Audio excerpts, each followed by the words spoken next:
So, I yet again forgot to say something in the show for today. Gamer Chef is now an official podcast on iTunes. So, if you want to find it, I will include the link in the blog post, and I will try to do it on the Blip TV show too. So you can follow that link, go subscribe to it right there, so you don't have to come to the blog or Blip TV to find it, or YouTube.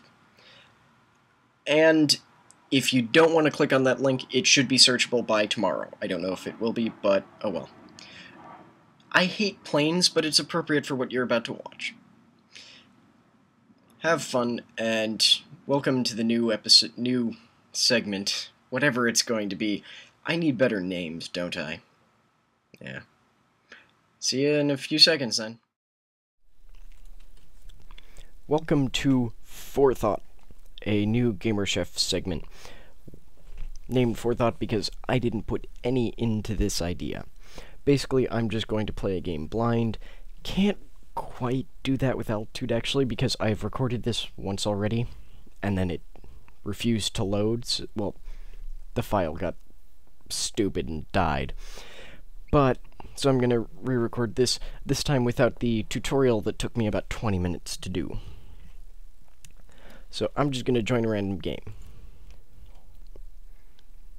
Hopefully. The most popular game mode right now is apparently the ball, which is a big multiplayer massive thing that's a lot like soccer except with planes. So the way you play this game is your plane just follows your mouse. I know you can't see my mouse. And you as you can see, I've actually unlocked 3 different planes, and as you play the game, you unlock perks and new planes and everything. So I'm going to play as the one I actually like, which is the Loopy. It's a really fast, really not strong plane, but it's bullets home. One of the biggest problems I've found actually so far is that your bullets take up energy, and it's the same energy you use to boost, which is the only way to get out of stalling, which happens a lot. So, very often, see, like right there, I stalled when I hit the wall, but I was able to get out of it really fast. And I'm about to stall again, I bet. Nope. I'm just gonna die. Now that I've played a few matches of this, I can say that it's way less confusing than I initially thought, because when I was first playing this, I was comparing it to my first game of Team Fortress 2, and had absolutely no idea what I was doing. I still have almost no idea what I'm doing, but I suck slightly less.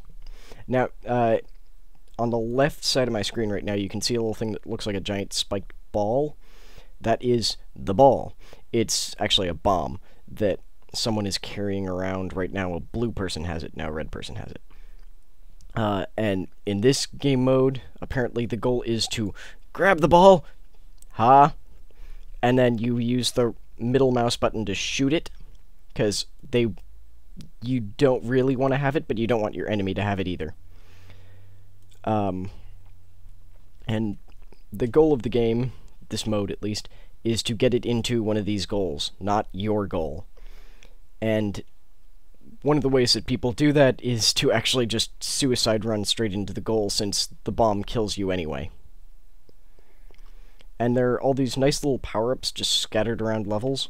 Like the one I have right now is an electric wall thing that you just sort of deploy behind you that really messes with your enemies. One really interesting thing about this game is actually that there is no friendly fire in any possible way, which is very good considering the chaos that you can clearly see on the screen. As you play through the game, you gain level ups, apparently. It's bad about telling you when you get a level up, except when you get one that does something. Like if you get a new plane, it'll tell you immediately. Or if you get a new perk, it'll tell you immediately. I'm sorry, this game requires stupid amounts of focus, because everyone is trying to kill you. And that's what happens when they score a goal. Everyone just dies. Which, if my previous recording had survived, you would see me just wondering, why did I just die? I didn't do anything! As I would run out of the starting gate. So, every plane has a basic fire, which is just hold down the left mouse button. In this case, I fire homing bullets, missiles, whatever the hell they are. The other two planes you saw I have, one shoots out grenades, which are really, really hard to use. And then the other one shoots out missiles, which are even more annoying to use because you can only fire one at once, and the second time you press the fire button, instead of firing a missile, it explodes your current missile. The other one I have... Oh wait, no, that's both of them. And then all ships have a secondary fire. In this case, this one shoots like an electrical bomb that I don't really know what it does. I mean, it shocks everyone, but I don't know what use that is.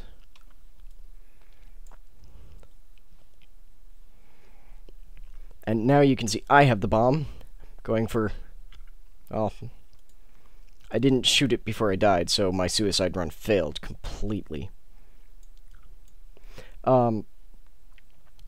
Other secondaries that some people have, there's one that lays down mines and is possibly the most annoying thing in the entire world. There's another ship that has a tail gun for a secondary, which is kind of funny, because you're chasing after it, and it's the only one that can fight back when you're behind it. Ha, trade. I'm sure there's actually terminology for this game, I just don't know it yet. Really, this is a very amusing game. The for some reason, I'm really sorry if you can hear a plane in the background right now. A real plane. The multiplayer is huge. There's hundreds of servers. And you can actually play the entire game for free now, not just the Steam deal. Apparently, the guys who made the game are doing a little thing with their demo where you can play the entire game free. You just can't get some of the perks, which I now understand the point of some of the perks, so that kind of sucks, but you still get to play this entire game free of charge, which makes this completely worth it. Really though, I would suggest buying this game. It's $5 right now on the Steam sale for the entire game. It's awesome. The one weird thing about the multiplayer community is that they apparently have a very big fascination with this game mode, which is the ball game mode, which is just like, it's like playing soccer. Ooh, level up. And a challenge with one of the planes I don't like. For some reason, everyone really likes the ball game mode. The other game modes are multiplanar chaos, something like that. It has nothing to do with Magic the Gathering as much as I wish it was, which I do not understand in the least. I think it's just their version of a team deathmatch, basically. Then there's nuclear war, something like that, which is actually very amusing because it's like this, only you have a missile that everyone is fighting over, and there's actually can be multiple missiles on the field at once, and everyone's trying to blow up their opponent's base. So it's a lot more strategic than this one, which is basically like, charge, kill them all. And the one of the ships I don't like becomes very useful because it can drop mines that home in on people. Really, this game is really interesting. I'm sorry, it actually takes way too much focus just to not blow up. The amount of focus it takes just to not stall out accidentally is kind of ridiculous. But, and don't believe the tutorial. The tutorial would have you believe that it's very easy to fly. It can actually be kind of aggravating sometimes, because you'll just be flying at the wrong angle for a bit too long, and suddenly, oh, look, I'm stalling. You have to remember to fly down a lot, actually. It just makes it kind of hard to fly back up when you need to.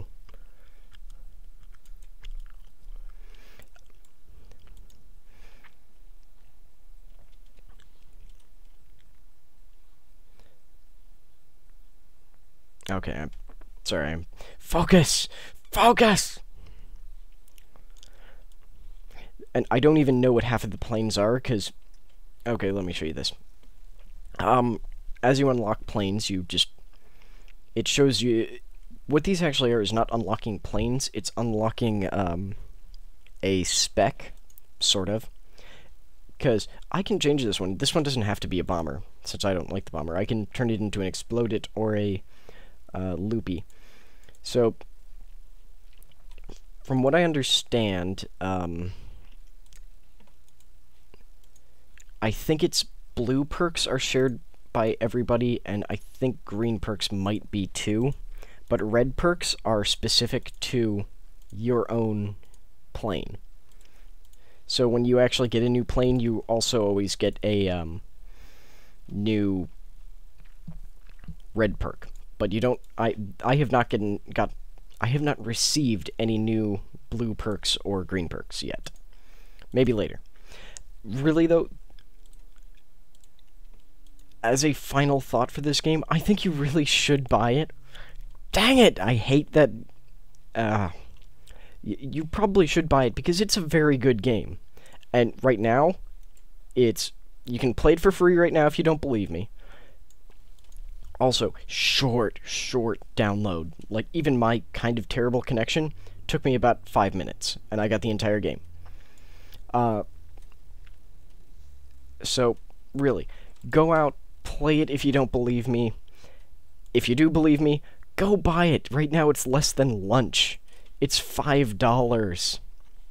And I guess maybe I'm thinking about that weird since I'm not planning on having lunch today, but still, it's not that much. Really, I can go to In-N-Out and feast like a king for that much.